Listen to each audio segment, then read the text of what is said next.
Super Saravana stores.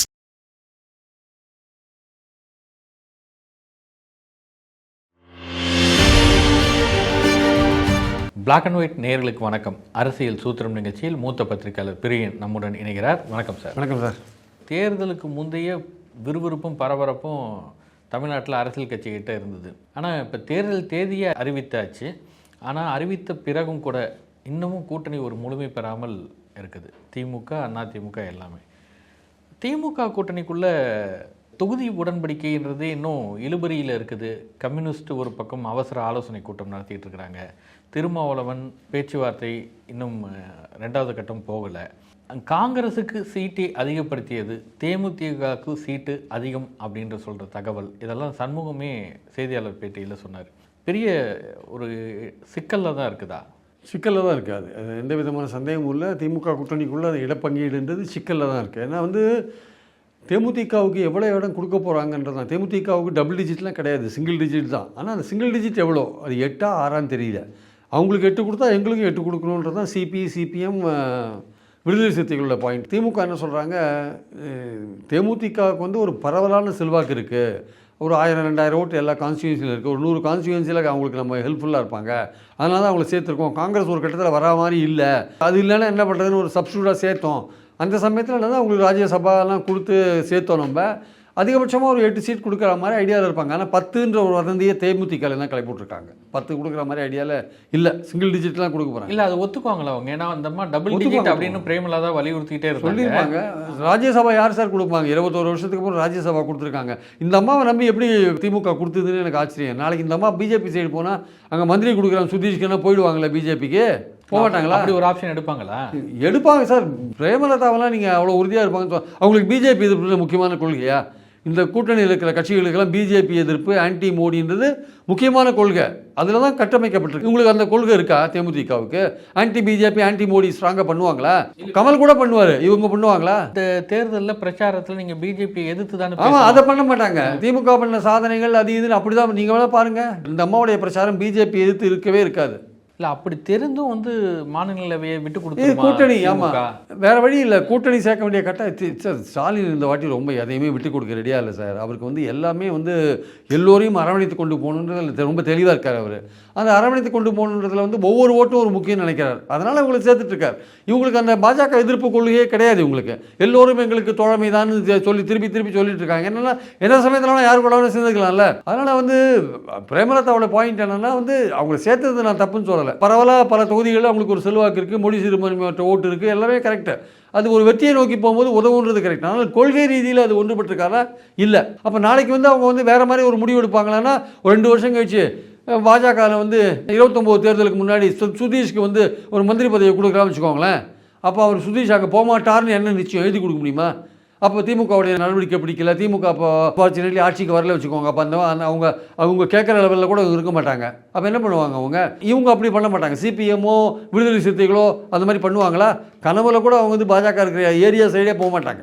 So அதனால் கொள்கை உறுதியோடு இருக்கிற இந்த 3 பேர், மதிமுக உட்பட, அந்த திமுக என்ன பண்ணிட்டாங்க, மதிமுகவுக்கு 4 சீட் கொடுத்து 3 உதயசூரியன், 1 தனிச்சின்னட்டாங்க. அதன் மூலமாக அவங்க சொன்ன மெசேஜ் என்ன, சிபிஎம்முக்கு நாங்கள் கொடுக்குறத வாங்கிக்கோங்க, மதிமுகவே நாங்கள் அப்படி தான் பண்ணியிருக்கோம் அப்படின்னாங்க. ஆனால் சிபிஎம் விடுதலை சிறுத்தைகளுக்கு நீங்கள் அவங்க தனிச்சின்னத்தில் அவங்க போட்டி போட போகிறாங்க. அதனால் என்ன பண்ணுறாங்க, அவங்க குறைக்க பார்க்குறாங்க. இவங்களுக்கு உதயசூரியன் கொடுத்து 4 கொடுத்தாங்க, அவங்களுக்கு குறைக்க பார்க்குறாங்க.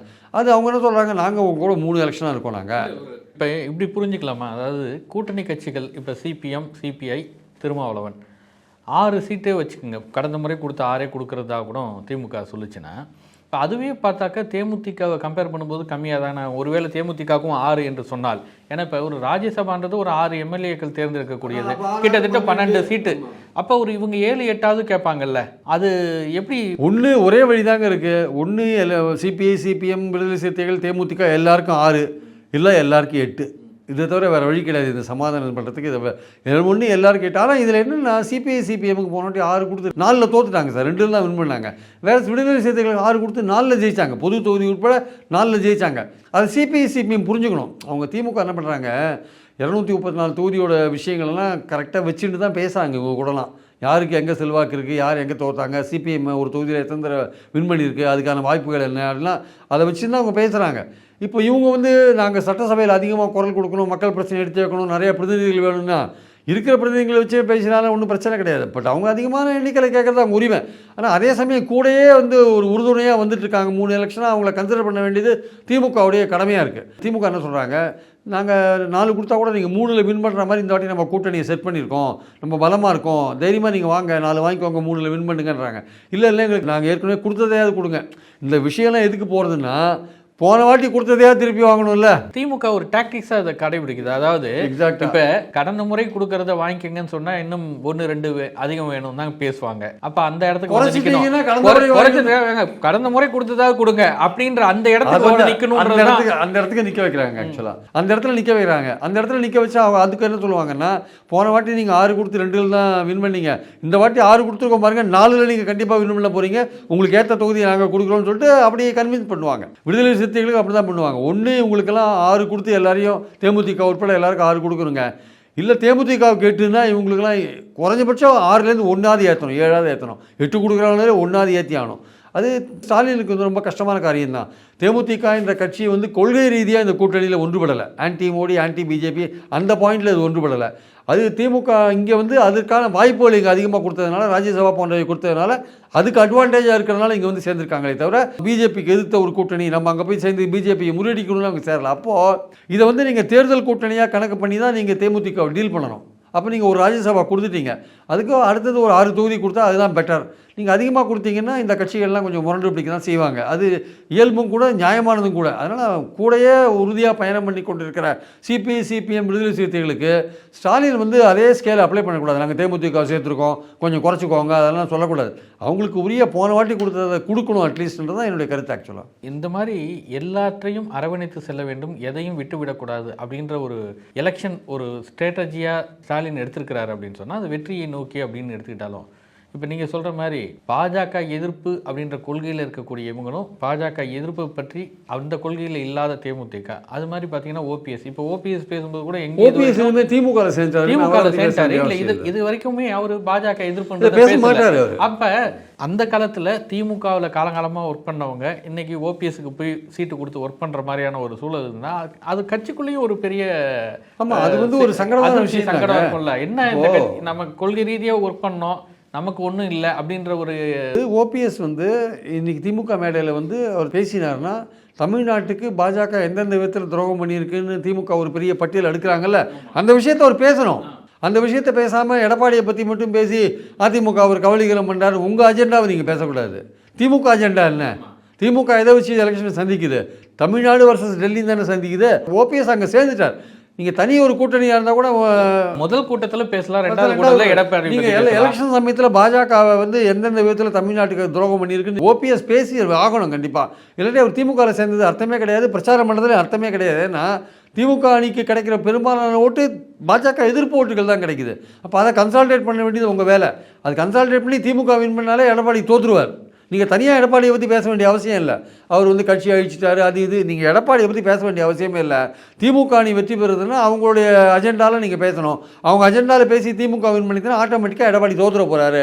அதை பற்றி நீங்கள் கவலைப்பட வேண்டிய அவசியம் இல்லை. அதனால் நீங்களும் அந்த லைனில் வரணும். திமுகக்குள்ளே சேர்ந்ததுனால நீங்கள் திமுகவுடைய அந்த அஜெண்டாக்குள்ளே தான் நீங்கள் பேசணும். ஆக்சுவலாக அவங்க டெல்லி தமிழ்நாடு போட்டின்றாங்க, பாஜகவுக்கும் திராவிடத்துக்கும் இந்துத்துவாக்கும் போட்டின்றாங்க. அந்த ஆங்கிளில் நீங்கள் பேசணுமே தவிர எடப்பாடி ஆங்கிளில் பேசுறது ஓபிஎஸ்க்கு சரியான அணுகுமுறையாக இருக்காது. இன்னைக்கு இப்போ திமுக மாவட்ட செயலாளர்கள் கூட்டம் இது ஏற்கனவே அனௌன்ஸ் பண்ணி தள்ளி வைக்கப்பட்டு தான் இன்றைக்கி நடக்குது. திமுக இதுக்குள்ளெல்லாம் கூட்டணி பேச்சுவார்த்தையை முடித்து விடுவோம், அதன் பின்னர் தான் மாவட்ட செயலாளர் கூட்டம் அப்படின்னு ஒரு எண்ணம் வைத்திருந்ததா, இல்லை அது கால்குலேஷன் மிஸ் ஆகுதா? இல்லை அதாவது அவங்கள இப்போ எதுக்கு கூட்டாங்கன்னா, நிறைய தொகுதிகள் அவங்க மாவட்ட செயலாளர்கள் வந்து சில தொகுதிகள்லாம் வந்து கொடுக்கக்கூடாது, கூட்டணிக்கு கொடுக்கக்கூடாது, அது இதுன்னு பல விஷயங்கள் வச்சுருப்பாங்க. இந்த தொகுதியை கொடுக்காதீங்க, கூட்டணி கட்சிக்கு அந்த தொகுதியை கொடுக்காதீங்க அப்படின்லாம் சொல்லியிருப்பாங்க இல்லையா. ஸோ அவங்க எல்லா மாவட்ட செயலாளரையும் தனியாக கூப்பிட்டு பேச போகிறார். இப்போ ஒரு கூட்டம் போட்டு இப்போ ஒவ்வொருத்தரையும் வரிசையாக கூப்பிட்டு பேசுகிறார், ஒவ்வொரு மாவட்ட செயலாளரையும் கூப்பிட்டு பேசுகிறார். கட்சி எடுக்கிற முடிவுக்கு கட்டுப்படுங்க, கூட்டணி கட்சிக்கு நாங்கள் உங்கள் மாவட்டத்தில் தொகுதி கொடுத்தா நீங்கள் வேலை செய்யணும், நீங்கள் வேலை செய்யாத இருந்துடாதீங்க, அவங்களையும் வின் பண்ண வைக்க வேண்டியது நம்ம கடமைன்னு அந்த மாதிரி ஒரு ஆங்கிளில் தான் பேசியிருப்பாங்களே தவிர, மற்றபடி வந்து இந்த பேச்சுவார்த்தைலாம் முடிஞ்ச பிறகு பேசலாம் அப்படின்றது இல்லை. இது வந்து திமுகவை பொறுத்த மட்டும் வந்து தொடர்ந்து இந்த மாதிரி கூட்டங்கள் நடந்துகிட்டே தானே இருக்குது. அவங்க மாநாடு முதற்கொண்டு எல்லாத்தையும் அவங்க 4-5 மாதத்துக்கு முன்னாடியே அந்த எலெக்ஷன் ஃபீவருக்குள்ளே போயிட்டாங்க அவங்க ஆக்சுவலாக அவங்க. ஸோ அதனால் வந்து 2 இளைஞர்கள் மாநாடு, அணி மாநாடு, 2 மகளிர் மாநாடு, திருச்சியில் பெரிய மாநாடு, நிர்வாகிகள் மாநாடுன்னு போட்டு அவங்க ஆல்மோஸ்ட் அதுக்குள்ளே தான் இருக்காங்க. அதோட ஒரு தொடர்ச்சியாக தான் இந்த விஷயங்கள் நடக்கிறத நம்ம பார்க்குறோம். இது வந்து தேர்தல் போது நீங்கள் ஒத்துழைக்கணும். கூட்டணி கட்சி யாருக்குமே நீங்கள் வந்து அது நம்ம தொகுதி அங்கே கொடுத்துட்டானே இங்கே கொடுத்துட்டானே அதெல்லாம் அந்த முணுமுணுப்பெல்லாம் இருக்கக்கூடாது. ஏற்கனவே எல்லாருக்குமே வந்து எந்தெந்த வகையில் வந்து உங்கள் தேர்தல் வேலையை கவனிக்கிறதுக்கு இன்ஸ்ட்ரக்ஷன் கொடுத்துருக்காங்களோ கடைசி 2 நாளில் அவங்க பல வேலைகள் செய்வாங்கல்ல. ஸோ அது மாதிரி விஷயங்கள்லாம் பேசுவாங்க, எல்லாத்தையும் பேசுவாங்கன்னா தனிப்பட்ட முறையில் பேசுவாங்க. ஒவ்வொருத்தரையும் சந்திக்கும் போது பேசுவாங்க வச்சுக்கோங்களேன். ஸோ அதனால் கூட்டணிக்கும் சேர்ந்து வேலை செய்யுங்க, நம்ம கட்சிக்கு மட்டும் வேலை செய்யக்கூடாது, எல்லோரும் ஜெயிக்கணும் அப்படின்ற அந்த அடிப்படையில் தான் கூட்டு பேசுவாங்கன்னு நினைக்கிறேன். திமுக அந்த கூட்டணி விவகாரம்லாம் ஒரு எத்தனை நாளில் ஓரளவு செட்டில் ஆகிறதுக்கு வாய்ப்பு இருக்குன்னா, வேல்முருகன் அவர் கூட நேற்று திமுக கூட்டணியிலிருந்து யோசிக்க வேண்டி இருக்குது அப்படின்லாம் பேசி திமுக அமைச்சர்கள் வேல்முருகன்கிட்ட பேசினாங்க, கன்வின்ஸ் பண்ணாங்கன்ற மாதிரிலாம் சொல்கிறாங்க. இப்போ இந்த மாதிரி வேல்முருகன் மாதிரி இருக்கக்கூடிய கட்சிகள் இதெல்லாம் எப்படி அவங்க செட்டில் பண்ணுவாங்க? வேல்முருகன் மாதிரி கட்சி இல்லையோ, தனியரசுக்கு ஒன்று கொடுத்தா அவர் அனுபவப்பார், தமிழ் முன்னன் சரிக்கு ஒன்று கொடுத்தா, முப்படை கருணாசுக்கு ஒன்று கொடுத்தா அவர் அவங்கெல்லாம் அந்த ஒரு சீட்டு அதெல்லாம் ஒன்றும் பிரச்சனை இல்லை. இப்போ அதே மாதிரி தான் வாழ்வுரிமை கட்சி வேல்முருகனுக்கும் அதே மாதிரி தான் ஒரு சீட் தான் அவங்க கொடுப்பாங்க, பண்ருட்டியாக அவருக்கு கொடுத்துருவாங்க, அதில் ஒன்றும் பிரச்சனை கிடையாது. ஆனால் பாயிண்ட் என்னென்னா வந்து அவர் 2 சீட் கேட்குறாரு, எனக்கு 2 கொடுங்கன்றார். அவங்க இந்த வாட்டி 2 கொடுப்பாங்களான்னு சொல்ல முடியாது. அவங்களாம் தொடர்ந்து அவர் கூடயே இருக்காங்க. திமுக வந்து தன்னுடைய சீட் குறையாத இருக்கணும்னு நினைக்கிறாங்க. 170லேருந்து 175 வரையும் உதயசூரியனில் போட்டி போடணும்னு நினைக்கிறாங்க. ஸோ அந்த ஆங்கிளில் போட்டி போடணும்னு நினைக்கும் போது அவங்க என்ன நினைக்கிறாங்க, எல்லாரையும் குறைக்க வேண்டிய அவசியம் இருக்குன்னு நினைக்கிறாங்க.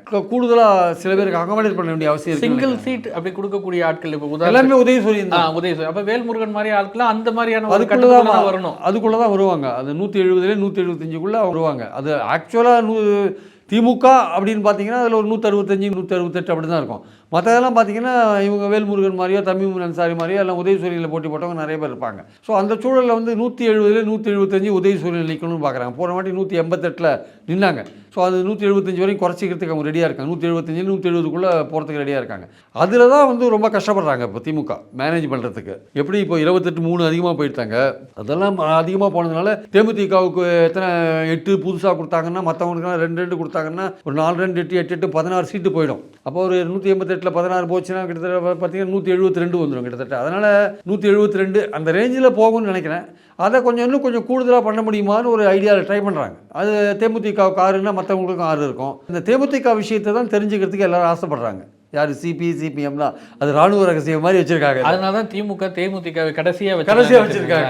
ஏன்னா ஒன்ஸ் இவங்ககிட்ட அக்ரிமெண்ட் போட்டால் இவங்க பின்னாடி போக முடியாதுல்ல. அதனால இவங்கள முதல்ல போட்டுக்கலாம். இவங்க என்ன நினைக்கிறாங்க, முதல்ல அவங்கள போட்டு அவங்களுக்கு எவ்வளோ தெரிஞ்சு அதுக்கப்புறம் நம்ம அதுலேருந்து அந்த அளவுக்காவது கேட்கணும், இல்லை அதுலேருந்து ஒன்று மேலேயாவது கேட்கணும்னு விடாக்கண்டன் கொடாக்கண்டன் மாதிரி 2 பேரும் இப்போ பார்த்துட்டு இருக்காங்க. யார் இப்போ கமலஹாசன் உட்பட, கமலஹாசனுக்கு 2 தான் கொடுக்க போகிறாங்க.